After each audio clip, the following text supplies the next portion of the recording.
तव कथामृतं तप्तजीवनं कविभिरीडितं कल्मषापहं श्रवणमङ्गलं श्रीमदाततं भुवि गृह्णन्ति ये भूरिदा जनाः भुवि गृह्णन्ति ये भूरिदा जनाः.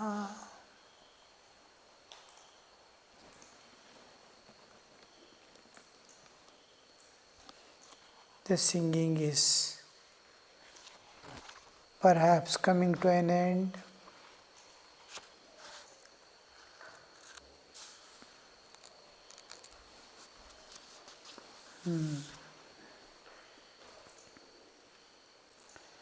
When will dawn for me that day of blessedness when He who is all good, all beauty and all truth will light the innermost shrine of my heart.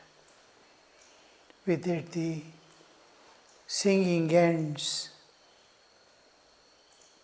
At last Naren himself was playing on the drums, and he sang with the master full of joy. With beaming face chant the sweet name of God. The intoxication of God's name. Almost all saints have experienced that ecstasy. What is ecstasy is unknown to us. Even in worldly sense, in worldly enjoyments also, we can't become ecstatic. What to speak of divine love? In human love, at the human level, which is supposed to be the purest and the enchanting love of a mother to child also, we have never seen anybody becoming ecstatic in loving or in enjoying. With every enjoyment, even legitimate enjoyments, there will be guilt formation within that obstructs the flow of bliss from within. Here we see, in every saint's life we see this picture of entering into ecstasy. Ecstasy is super conscious state, or a state between the normal consciousness and super consciousness. Samadhi, bhavavastha, nirvikalpa, savikalpa, all these belongs to a realm which is beyond our perceptions. That is, we know Jagrat, Swapna, Shushupti. In Jagrat, our consciousness maximum extends to this world that we see and what we conceive in mind, to that extent alone. What we can imagine also, but not beyond that. Beyond that is bhava, what we call ecstasy. Bhavavastha, onwards we get the term ecstasy. Ecstatic state means he is unaware of the world. World has become standstill as if it is a backdrop. In dramas and all we put a backdrop which is so many things will be there painted on it. People coming, cart, this, that, everything. Everything is stagnant and immovable. The whole picture becomes standstill And the divine, because we are penetrating into nature and seeing, the nature becomes silent. Our inner vision, what I am penetrating and seeing, becomes true, real and clear. That's what we have to see. Avibhaktam vibhakteshu. Vibhakta, this multiplicity is there. In this multiplicity, what is pervading it, giving existence to it, is avibhakta. It is seamless. It is not cut. It is akhanda and seamless. There is no joining. There is no parts. It is one whole. So, when we see that, you don't see the object. When you see God in a man, you don't see man at all. The penetration immediately makes you transcend the bodily existence and penetrate inside. Our vision becomes so subtle, so sharp, that Janaka, you must see his eyes, even in the serial, penetrating. Every object is seeing Brahman. Every event is seeing the divine will. What a beautiful state, that state of existence.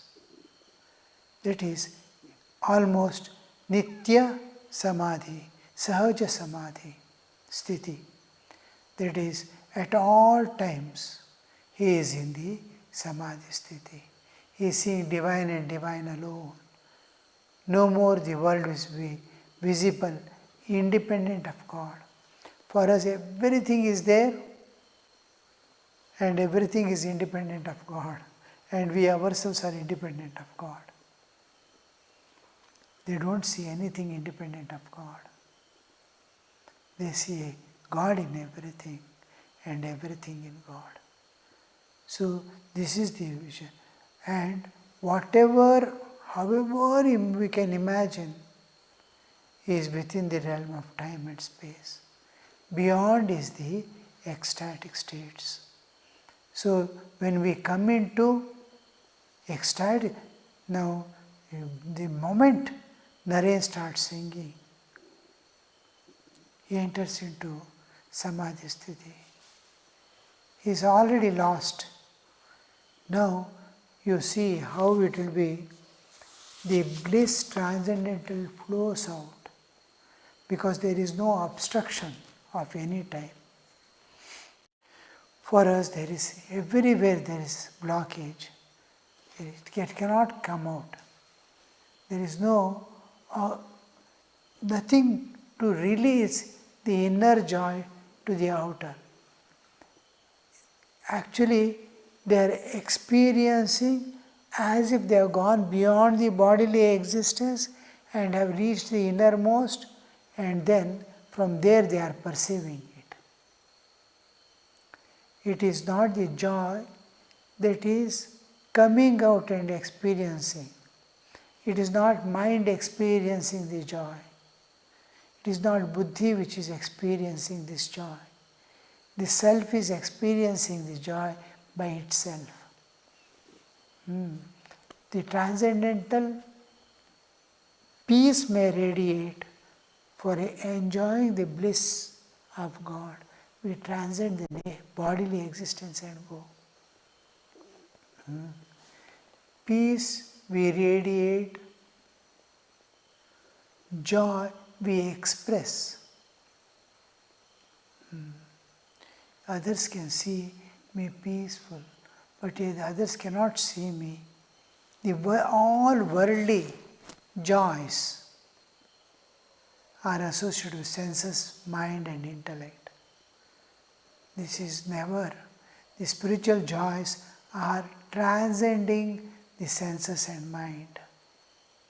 So it is inner bliss experienced within by the within.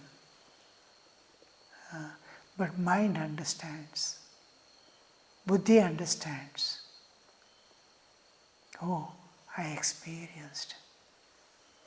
This buddhi and mind must be so pure, so clear, so transparent that they can transcend the bodily existence, get inside and experience. So when God's name is being uttered, it is coming from the transcendental realm. The joy is being experienced in the transcendental realm. It transcends my bodily existence. Understand? This is not worldly joy, worldly peace. It cannot be compared. It can never be compared even to an iota. Ocean is there. You cannot, huge ocean, you cannot compare a drop of it to the joy of the worldly joys can never be. If it is ocean, this is not even a drop. All the joys of the world is not a drop of it. So when the music was over, Sri Ramakrishna held whom? Narendra in his arms for a long time and said, "You have made us so happy today.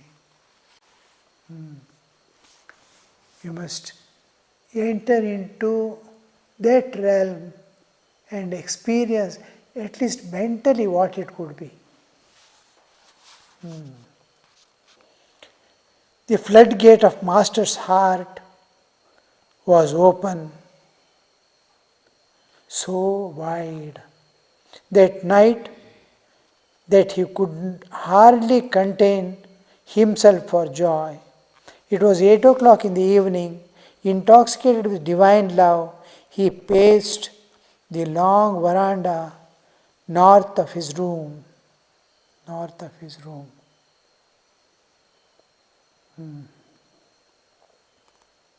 Now and then he could be heard talking to the Divine Mother.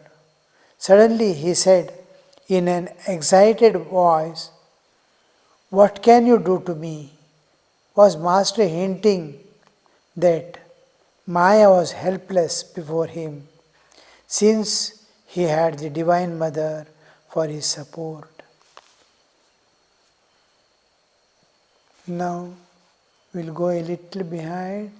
The gate of Master's heart was open, so wide that night he could hardly contain himself for joy. The excessive joy, intoxicated with it, he is pacing. It was 8 o'clock in the evening. Intoxicated with divine love, he paced the long veranda north of his room. Now and then he could be heard talking to the Divine Mother. What a state it could be in which he is, means it is like anger, somebody's anger.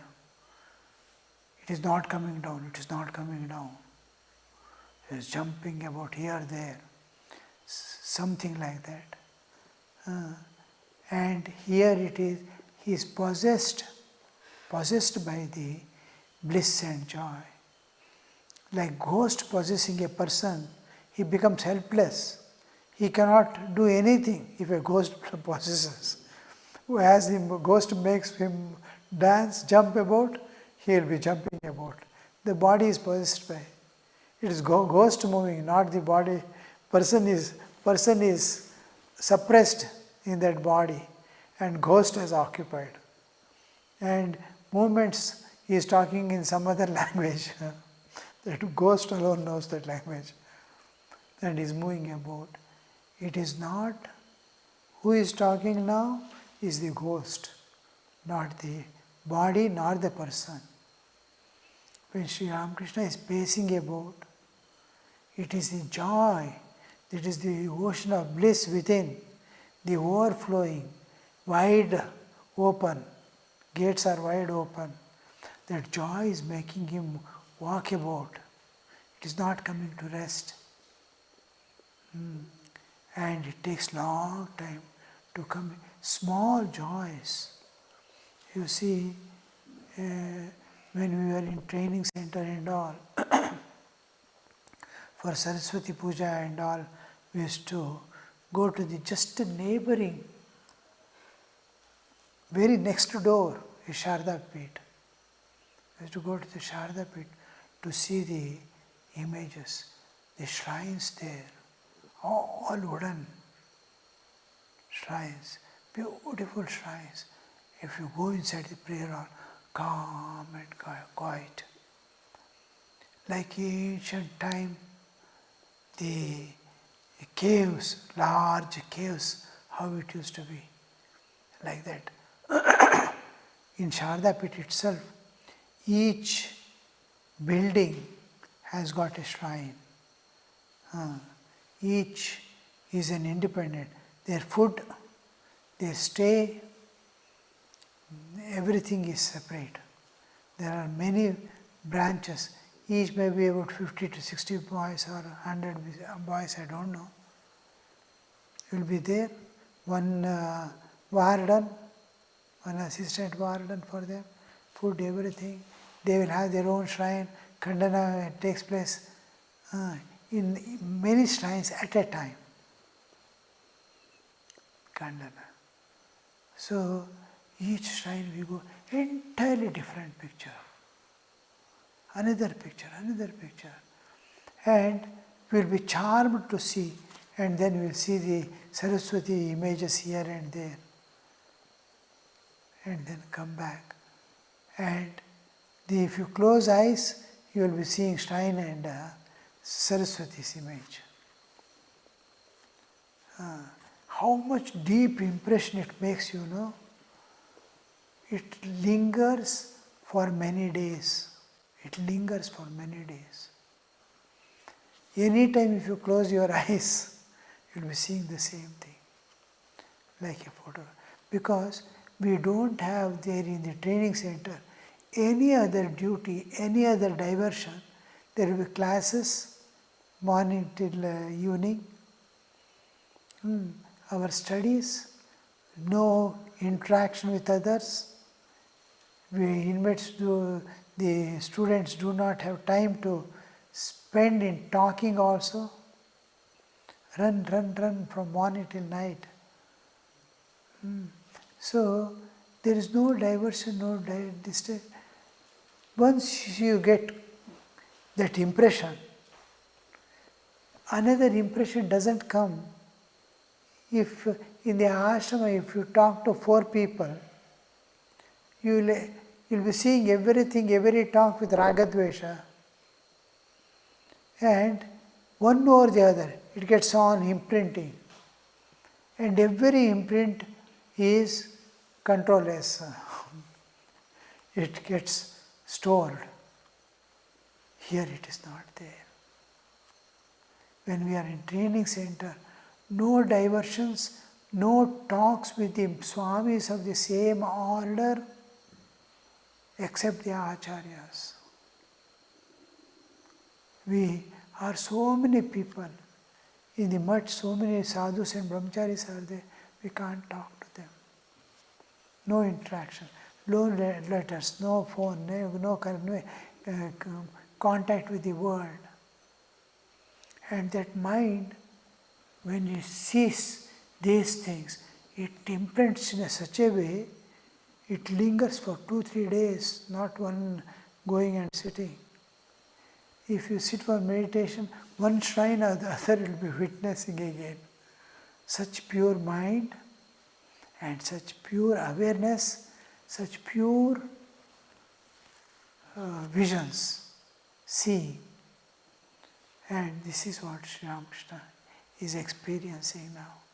His pure stainless mind and heart captures the whole thing. And from within it projects out and it remains. It is not able to come down. It is not able to come down.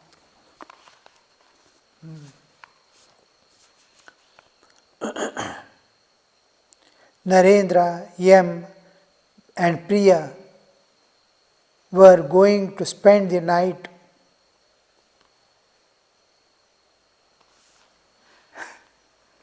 at the temple garden. Both will not have sleep. Neither Thakur nor those people. They will be. If sometime if they get tired and sleep, he will go and wake them up. Oh, you are sleeping. When will you do the spiritual practices? It is calm night. Yogis do not sleep at night. Get up, go to Panchavati, and without yawning and without drowsing, sit for meditation. In the calm hours. Most of the sadhus, when we go to Belur and visit, if we have, by chance, if you happen to visit the Arogya Bhavan, I had to stay there for 1 month in Arogya Bhavan. Not because of old age, because of my young age. I was engaged, post-operative. So then I saw most of the sadhus spend the midnight meditation, attend to midnight meditation, except those who are physically handicapped or physically helpless because of some diseases or anything. Those who can just walk a few steps to the bathroom, they all sit at night. Small light burning inside, a mosquito curtain sometimes. Many of them will come outside. There are benches and chairs. They come and sit calmly. Midnight. Everything is silent. In that silent night, they think of God. This is the scene. So, what is going to happen when Thakur himself is there? Cobra. They are going to spend in the... This pleased the master highly, especially since Narendra would be with him. The Holy Mother, again and again, the Narendra, love for Narendra, Thakur is offering his love for all beings. Because Naren is going to place the spiritual values before them. He enshrined Thakur Mother and Swamiji himself in their heart to carry the avatara to the heart of the jivas, carry the message of the Lord to the heart of the jivas is one of the important functions of Naren. Because he is going to do, Thakur is seeing himself pervading. He is pervading every jiva as the Antaryami. He understands intimately the sufferings and the situation of the world. And that love for all jivas, that Naren is going to help them. Naren is going to give solace to those burning hearts. Because of that, he is pouring all that love on Naren. It is love for the humanity that he is pouring on the Naren.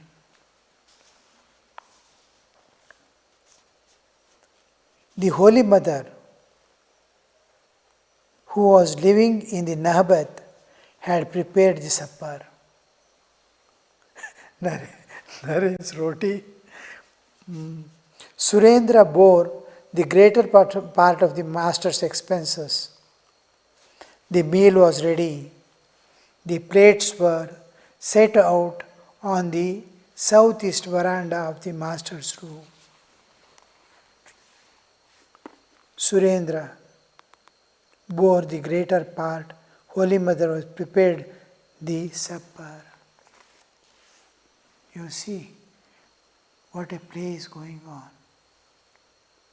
Divine Mother, Mother of the universe, the Chit Shakti, which is ever one with the Chaitanya, is sitting in the kitchen and rolling the chapatis.